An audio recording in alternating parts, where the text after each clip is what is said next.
Prodromal labor is one thing that I would not wish upon anyone. A lot of people experience it. They experience kind of being in and out of labor, having those consistent contractions that are actually really painful, and then no cervical change. And it can really be hard and make your actual labor, when you do go into labor, way harder. There is no foolproof way to get out of prodromal labor, but there are some things that you can try because there are some common causes for prodromal labor. Number one is the one that you've probably heard a million times already, which is stay hydrated. If you are dehydrated, it can make your uterus contract more, and it can cause contractions that your body doesn't actually need because you don't have the hormonal load to be in labor. Number two is to do some positioning and body balancing. Look it up from Spitting Babies. And make sure that all of your ligaments and everything are nice and loosey-goosey in your pelvis. And in addition to that, that you can get your baby into a better position. Position-wise, especially for prodromal, I suggest inversions, because a lot of the time it can be caused by baby's head being kind of twisted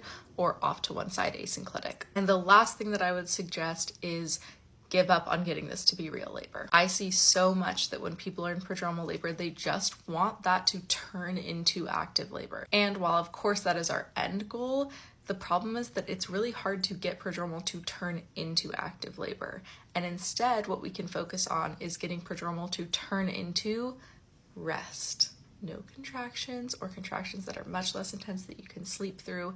We want you to actually be able to get some rest. For a lot of people, that looks like don't go on those big long walks, don't do all of your squats and bouncing on your birth ball and all of the things that you've been doing to get labor going. You want to be getting rest, because at that point, sometimes your body can either give up on the prodromal labor or actually kick you into active labor. And for some people, to get that rest, you are going to need to go into your provider and get a recommendation for something like Benadryl that can make you sleepy, or even sleep aids that they have in hospital, like IV medication. Overall, I'm just sorry that this is happening to you. It is really, really horrible and so exhausting.